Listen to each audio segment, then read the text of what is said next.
Apple is releasing iOS 12, which has a lot of features, including 32-person FaceTime and a ripoff of Bitmoji. But their real killer feature wasn't even mentioned.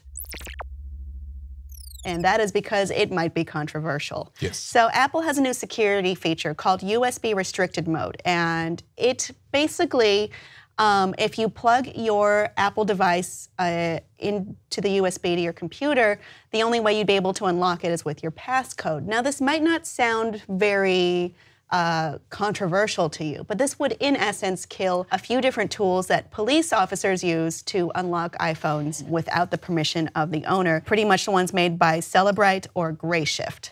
Yes. Full disclosure, I'm an Android guy, so I'm talking about this in a general sense.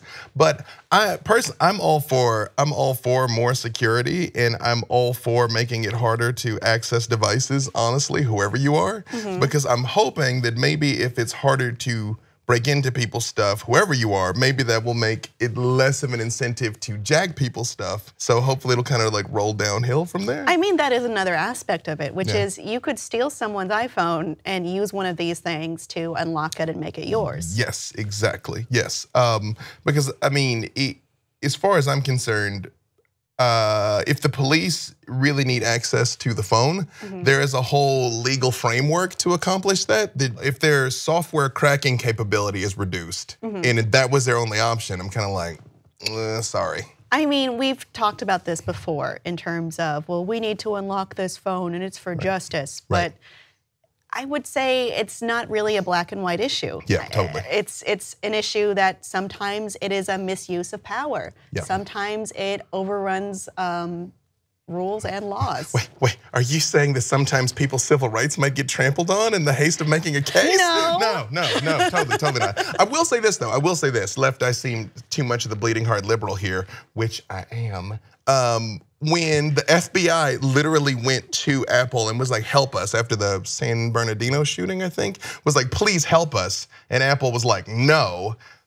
That was kind of a jerk move, I felt, because then that was like the full weight of our law enforcement infrastructure saying there might be other imminent threats, Apple, please. And the way they got around that was they went to one of these companies to unlock it for them. So I wonder if that's what even launched this impetus from Apple anyway, to be like, no, F those dudes. I mean, we're shutting all that down. You could certainly read this as Apple being protective of the rights of their users, but you could also read it as Apple being protective of their own IP, of their own software. So it could not necessarily be altruistic. Yeah, I don't know, Tim Cook's motivations, of course, but I've been around this game long enough and in the tech industry long enough to believe that although even it might be given lip service to the privacy of the people, it is primarily a tech game and a moving pieces on that chessboard. And even if it's only that they can say we have the most secure devices and kind of let that exist in a vacuum, then people be like, oh, Apple's secure, and not think any more about it.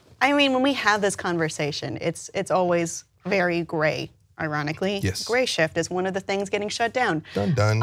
But I mean, there are a lot of different viewpoints on this that definitely make sense. Sure. But I tend to err on the side of I want my device that I paid for to be secure in the way that I want it to. Yeah, definitely. I'm probably not doing anything illegal, but don't assume that I am. Right, exactly. Well, and honestly, these companies, they'll come up with another way. It's like I watched a documentary about money counterfeiting once, and they basically said it's an arms race that will never end. Like whatever we do to secure the currency, counterfeiters will figure it out. So whatever Apple does with this new security mode, Cellebrite, Grayshift, and even less desirable actors that aren't doing it publicly are also going to find a way to get around it. It's never going to stop. That's probably a very realistic viewpoint on this. It could be all moot because people are very talented at coding and we could see another way through.